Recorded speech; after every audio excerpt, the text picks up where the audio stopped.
avoir laissé les frontières de la France ouvertes, alors qu'en Italie, il y avait déjà la pandémie qui se développait, avoir laissé se jouer un match de football à Lyon au début du mois de mars, alors que c'était un match entre une équipe italienne et une équipe française, et que des supporters italiens sont venus, alors que l'Italie était en situation de pandémie, c'était des décisions complètement ridicules.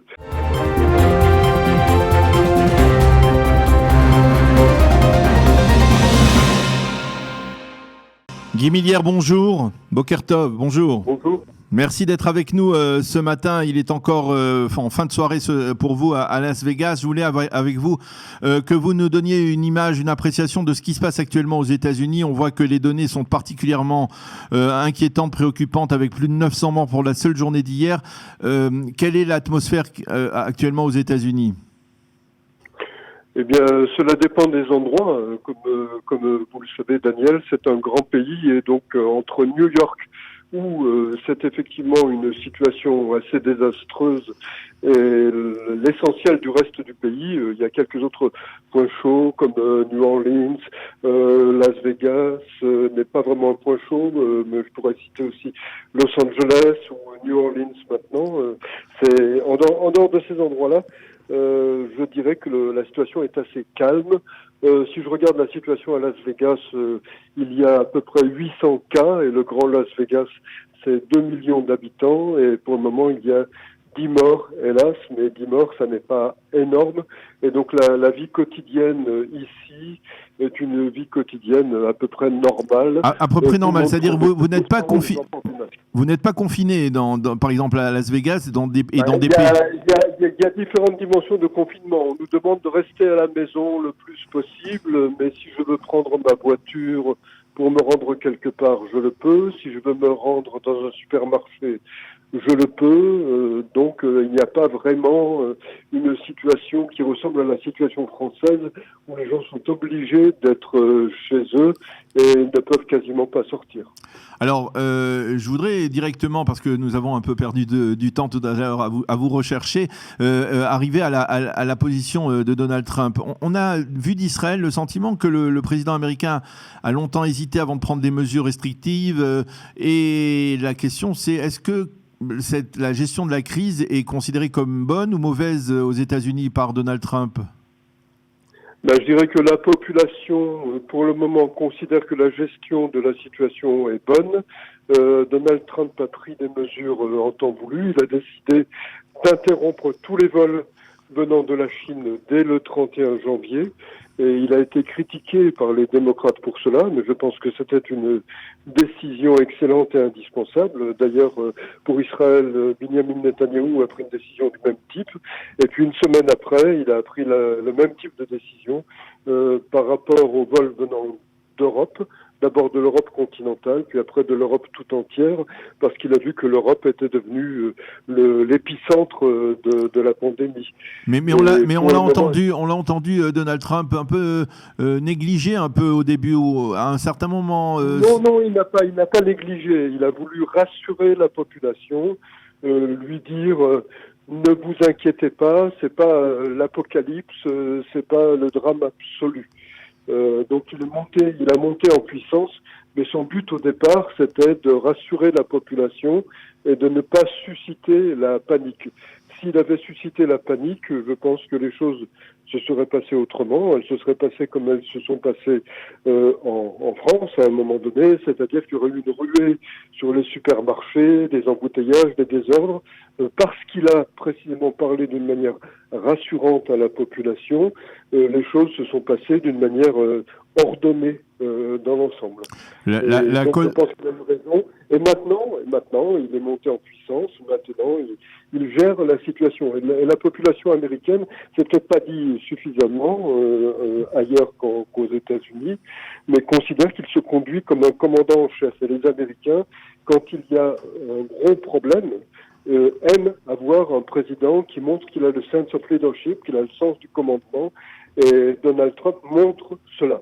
Donc si la crise dure beaucoup trop longtemps, c'est-à-dire si en juillet, août, ça n'est pas calmé, je dirais que cela pourrait se retourner contre lui. On pourrait dire, eh bien, nous avons une grosse crise, nous avons un cataclysme, et peut-être que Donald Trump n'est pas à même de gérer la situation de manière adéquate. Mais pour le moment, ce n'est pas le cas. Et pour ça se traduit comment, par exemple, dans les sondages, est-ce que sa popularité reste intacte, elle augmente, elle baisse? Elle a monté. Elle atteint 60% dans certains sondages actuellement.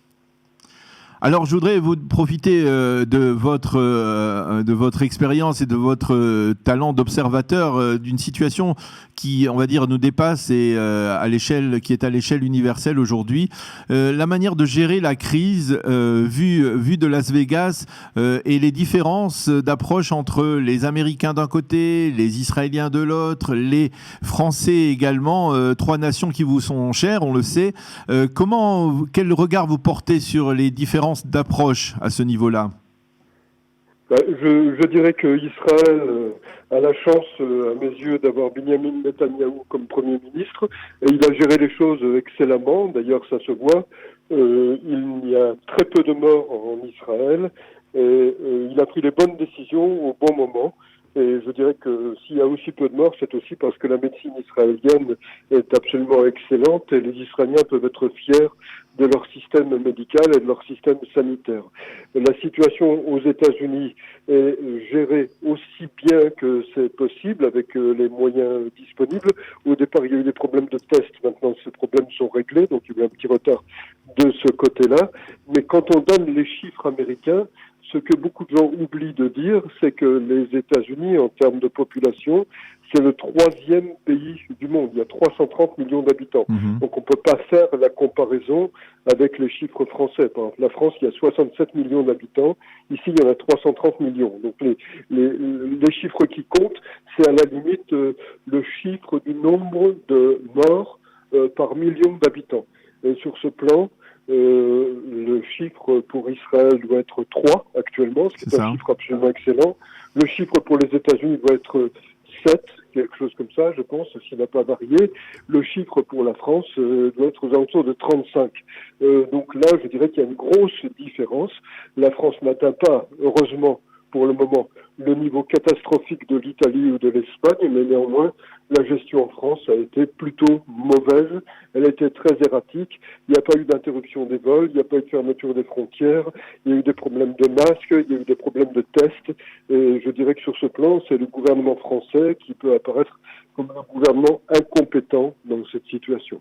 Comment vous expliquez ces changements de pays qui sont pourtant, on va dire, construits sur les mêmes bases démocratiques, on va dire. Comment vous expliquez que, par exemple, les Français réagissent totalement différemment, les Américains aussi, et les Israéliens aient pris, on va dire, la crise à bras-le-corps le plus rapidement possible? Je dirais que c'est pas tellement la population française qui n'a pas géré les choses correctement. Et je dirais qu'en France, il y a des médecins très dévoués qui se conduisent d'une manière héroïque aussi et qui font tout leur travail. Mais c'est à l'échelle du gouvernement qu'il y a eu des manquements. Je dirais que si les Français veulent regarder la situation en face, avoir laissé les frontières de la France ouvertes, alors qu'en Italie, il y avait déjà la pandémie qui se développait, avoir laissé se jouer un match de football à Lyon au début du mois de mars, alors que c'était un match entre une équipe italienne et une équipe française, et que des supporters italiens sont venus, alors que l'Italie était en situation de pandémie, c'était des décisions complètement ridicules. Ne pas avoir interrompu les vols qui arrivaient de Chine, parce qu'ils ont continué à arriver sans cesse vers la France, était aussi une décision extrêmement délétère, extrêmement dangereuse. Et j'ai rencontré téléphoniquement, virtuellement, des gens qui arrivaient de Chine et qui ont pu me dire il n'y avait même pas de contrôle de nos températures à l'arrivée à l'aéroport en France. Donc je dirais que le gouvernement français devrait se voir demander des comptes, et je ne parle pas des grands cafouillages qu'il y a autour du traitement qui a été proposé par le professeur Raoult à Marseille. Je dirais que quand on est dans une situation d'urgence, on gère cette situation avec les moyens dont on dispose. Si on a un traitement qui marche, on l'utilise et on n'attend pas qu'il y ait des tests pendant 1 mois, pendant 6 mois.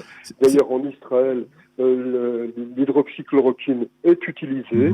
Aux États-Unis, elle est de plus en plus largement utilisée. La France va bientôt être, comme l'a dit Philippe Douste-Blazy il y a quelques jours, le dernier pays où elle ne sera pas utilisée. C'est une différence de mentalité, on va dire. Par exemple, est-ce que c'est lié à par exemple, les frontières, l'ouverture des frontières, à cette volonté européenne de maintenir les frontières ouvertes et même au prix d'une propagation de cette épidémie? Je dirais oui, et même au sein de l'Europe, il n'y a pas eu les mêmes réactions. L'Italie a fermé sa frontière avec la France du côté italien, et la France a maintenu ses frontières ouvertes. L'Allemagne a fait la même chose. Donc je dirais que sur ce plan-là, il y a une forme d'aveuglement idéologique de la part du gouvernement français et de la part d'Emmanuel Macron, qui veut penser en termes d'Europe et pas du tout penser en termes de France. Et ce que l'on voit avec les décisions qui ont été prises en Israël, avec les décisions qui ont été prises par Donald Trump aux États-Unis, c'est que les frontières, c'est quelque chose d'utile quand il y a un problème de ce genre-là. Dire les frontières, ça ne sert à rien, c'est un raisonnement complètement inepte et même dangereux, presque criminel dans ce genre de situation.